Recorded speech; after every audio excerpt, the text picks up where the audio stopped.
दोस्तों नमस्कार। Colonel Ajay C Ajay astro money group first global astro finance digital channel से आपसे मुखातिब होता हूं। आज है 18 अगस्त सन 2024 रविवार।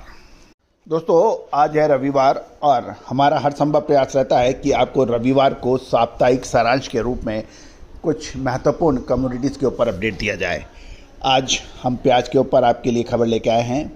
महत्वपूर्ण खबरें, अंतर्राष्ट्रीय बाज़ारों में प्याज का क्या भारत से निर्यात हुआ और आगे क्या संभावना है और मौजूदा मंडियों में क्या संभावना बन सकती है।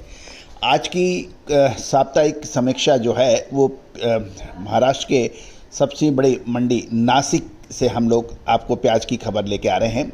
जानिए पूरी रिपोर्ट विस्तार से। दोस्तों एक महत्वपूर्ण खबर, 15 अगस्त स्वतंत्रता दिवस के शुभ और पावन अवसर पर 15 अगस्त से 24 अगस्त के बीच हमारे सब्सक्रिप्शंस के ऊपर यानी पेड सर्विसेज के ऊपर एक महत्वपूर्ण छूट या रियायत दी जा रही है। ये 24 अगस्त तक ही लागू रहेगी। 15 अगस्त से 24 अगस्त तक।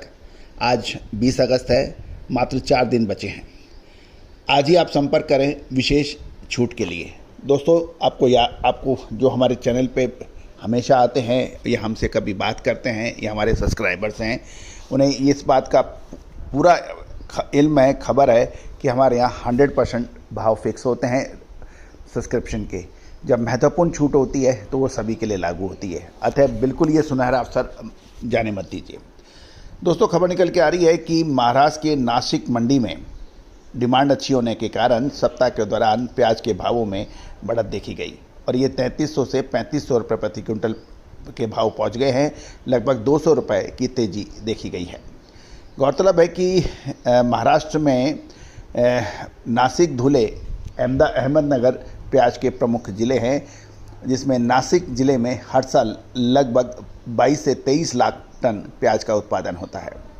जहाँ तक महाराष्ट्र में बुआई का सवाल है, महाराष्ट्र के सभी प्याज उत्पादक क्षेत्रों में बुआई के संपूर्ण हो चुकी है और दिसंबर महीने में प्याज की नई आवक चालू होगी। गौरतलब है कि हर साल भारत से लगभग 250 से 300 लाख टन प्याज का उत्पादन होता है, जिसमें महाराष्ट्र लगभग 65 लाख टन का उत्पादन का कंट्रीब्यूशन करता है। गौरतलब है भारत और चीन प्याज और लहसुन के सबसे बड़े उत्पादक राष्ट्र के रूप में जाने जाते हैं।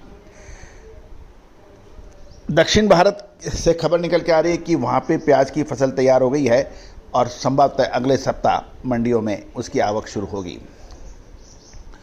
गौरतलब है कि इस साल प्याज की कीमतों पर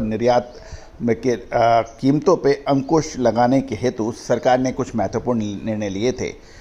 उसमें सरकार द्वारा प्याज को सशर्त निर्यात करने की अनुमति प्रदान की गई थी और निर्यात का न्यूनतम निर्यात मूल्य, जिसे MEP कहते हैं, मिनिमम एक्सपोर्ट प्राइस, वो $550 प्रति टन रखा और 40% एक्सपोर्ट ड्यूटी लगाई है। इसकी वजह से प्याज का निर्यात लगभग समाप्त हो गया। दूसरी ओर पाकिस्तान, टर्की, ईरान और मिस्र में प्याज के दाम कम होने के कारण भारतीय प्याज की अंतर्राष्ट्रीय बाज़ारों में लिवाली बिल्कुल कमज़ोर हो गई। यदि हम आंकड़ों की देखें तो भारत से जुलाई तक कम से कम 15 लाख टन प्याज का निर्यात अक्सर होता आया है, लेकिन इस बार रिकॉर्ड के मुताबिक इस साल 31 जुलाई तक मात्र 2.60 लाख टन ही प्याज का निर्यात हुआ है। दोस्तों इससे किसको कितना फ़ायदा हुआ, उपभोक्ताओं को कितना फ़ायदा हुआ, प्याज के दाम घटे या बढ़े, वो आपको मालूम है। किसानों को इससे ज़रूर काफ़ी फ़र्क पड़ा और महाराष्ट्र के किसानों ने तो काफ़ी आंदोलन भी किए, काफ़ी शिकायतें भी की, काफ़ी रिप्रेजेंटेशन यानी भी दिया, लेकिन सरकार ने प्याज के दामों में स्थायित्व रखने के लिए एक बफर स्टॉक भी बनाया और उसमें काफ़ी नेफेड और के ज़रिए और दूसरी सहकारी संस्थाओं के ज़रिए प्याज की खरीदी भी की। लेकिन कुल मिलाकर किसान नेताओं और किसानों से बात करने पर यही पता चला कि किसान खुश नहीं रहे। उनको लगा कि उनकी कमाई ख़त्म हुई और कुछ प्याज गर्मी और तेज़ लू की वजह से काफ़ी बड़ा प्याज का स्टॉक का नुकसान भी हुआ। कुल मिलाकर प्याज के किसान खुश नहीं रहे। दोस्तों, आपकी क्या राय है अवश्य कमेंट बॉक्स में आप लिख के बताइए। ये चैनल आपका है, आपके द्वारा संचालित किया जा रहा है। हम हर संभव प्रयास करते हैं कि आपको हम लगातार अपडेट देश दुनिया की खबरों से कराएं, लेकिन यह भी ज़रूरी है कि किसी भी ऑर्गेनाइजेशन को चलाने के लिए सहयोग भी आवश्यकता है, और हमारा सहयोग आप कर सकते हैं हमारा सब्सक्रिप्शन लेके, यदि आपको हमारी न्यूज़ पसंद आती है तो आज ही संपर्क करें, अभी संपर्क करें विशेष रियायत के लिए। All the very best, good luck, happy trading.